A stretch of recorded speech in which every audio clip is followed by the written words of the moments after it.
everyone will have stopped what they were doing and absorbed the news. A notice was placed at Buckingham Palace. Flags were lowered. Our longest-serving monarch is gone. Only on Tuesday did she look robust, appointing the 15th Prime Minister to serve during her reign.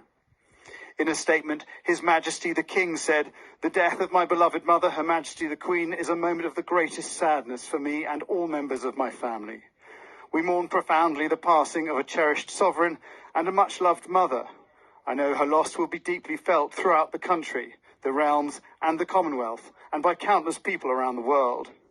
During this period of mourning and change, my family and I will be comforted and sustained by our knowledge of the respect and deep affection in which the Queen was so widely held."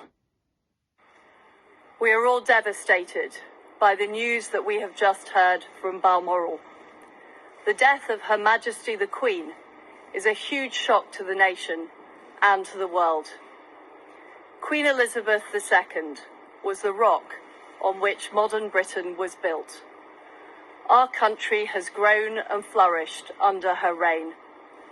Britain is the great country it is today because of her. She ascended the throne just after the Second World War. She championed the development of the Commonwealth from a small group of 7 countries to a family of 56 nations, spanning every continent of the world. We are now a modern, thriving, dynamic nation. Through thick and thin, Queen Elizabeth II provided us with the stability and the strength that we needed.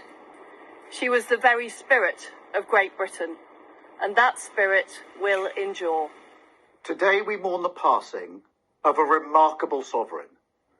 It is a deep private loss for the royal family, and our first thoughts are with them at this time. The nation shares in their grief.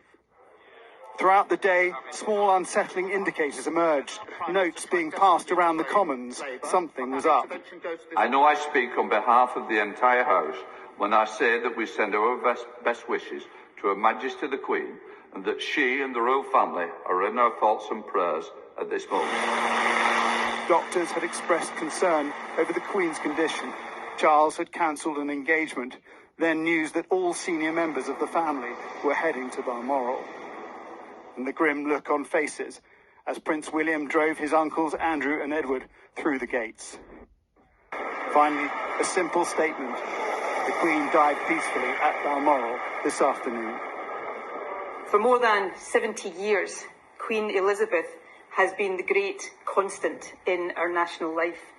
She has inspired us, on occasion comforted us, and always personified values we hold dear. The United Kingdom now enters a period of national mourning as we reflect on a Queen who kept her promise